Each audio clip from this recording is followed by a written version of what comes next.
Kia ora, hello, I'm Philip Duncan. Thanks for joining us for our Monday weather update recorded on November the 20th. And starting from today, we've got a new feature. Every Monday, we're now going to bring you the New Zealand 7-day outlook, which will bring you the weather maps right through till the Monday of next week, but also will include a 7-day rainfall map, something that is exclusive here in New Zealand for us to display. So we'll be doing that every Monday to help give you a better understanding as to what is coming up for the week ahead and the weekend. And we'll also talk a little bit about Australia, but mostly we're focused on New Zealand's weather for today. Low pressure is just to the north. High pressure is all around the south of that low and also the south of Australia. There's a lot of high pressure going right through to the Indian Ocean and even out to the east, another block of high pressure. So for all the people saying so much for the high pressure zones with El Nino, they are all around us, just not right there where most of our population lives. So we've got this small area of low pressure that's still bringing in some wet weather, and it will stay there till tomorrow. But like I say, surrounded by high pressure. So the only real feed that's giving it some moisture is that subtropical nor'easter. And so that's the reason why you will see a bit of wet weather around the eastern side of the country. And believe it or not, some of these areas are now actually drier than usual. So it will be good to get a little bit of rain in there, but I do understand others of you are very tired of it. Now over in Australia, plenty of heavy showers and thunderstorms, northerly winds, very humid thanks to that setup, and it's all going around that same big high. So by Wednesday, not a great deal of change, except that subtropical low pressure zone has basically gone. That's the leftovers of it. So there's just a couple of showers around, and Waikato and inland parts of Northland and potentially inland parts of the South Island, you might see an isolated thunderstorm or two, just like today. Monday, we may also see a couple of thunderstorms around the country today. But again, on Wednesday, Waikato, Northland look as though they are at a higher risk. Now by Thursday, once again, afternoon downpours, afternoon thunderstorms bubbling up. Waikato in particular, Bay of Plenty, and also the inland part of Northland. Just that afternoon daytime heating followed by the humidity and the moisture we've had. But this is a different story at the other end of the country. Welcome back to the next cold change, which, as I said last week, we're getting a sort of a southerly change about once a week at the moment. So this week's one comes in on Thursday for the South Island. So mild to the north here, westerlies in the middle, and in the bottom part of the country, in comes those rain clouds along with that cold front at around about lunchtime if you live in Invercargill. So getting through into Friday, that cold change sweeps right up New Zealand. So Friday is actually a surprisingly colder day based on the conditions we've been seeing lately.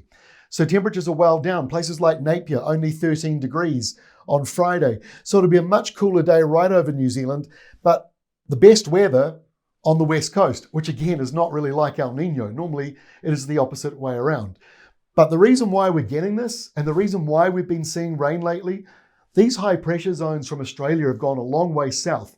They do that as we approach summer, but they've kind of cleared the north here. That's why you're seeing all those thunderstorms and heavy rain even coming into Victoria and South Australia. So that rain, along with this rain, not usually the case with El Nino, but El Nino is not a weather forecast.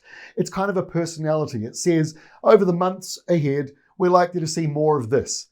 But it doesn't mean that we don't have southerlies like this. And as Weather Watch has said exhaustively this year, we are halfway between the equator and Antarctica. Anything can happen here.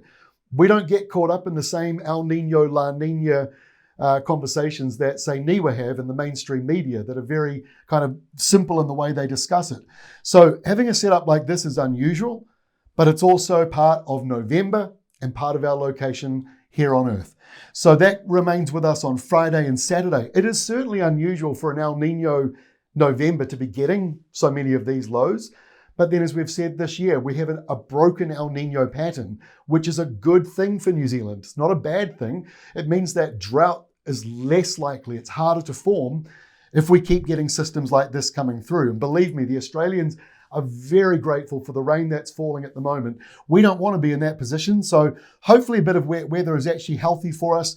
But unfortunately, the timing being on a Saturday is going to disappoint quite a few people. Windy and wet, especially between Christchurch and Wellington here on Saturday.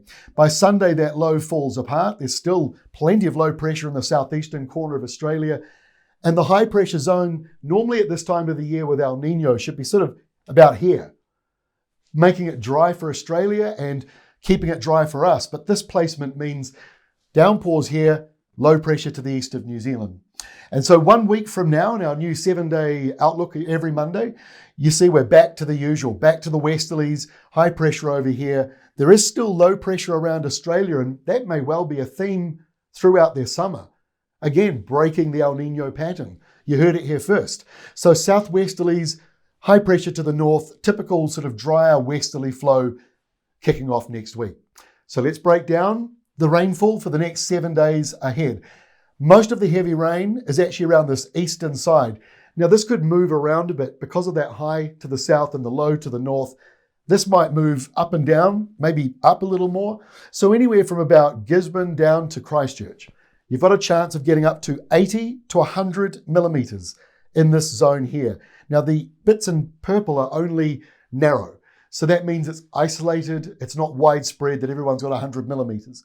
So some heavy rain. But elsewhere, the blue, the yellow, and the green, that's at the bottom of the scale. So most places don't have much rain. It is just this area here due to those easterly winds and that rain coming through.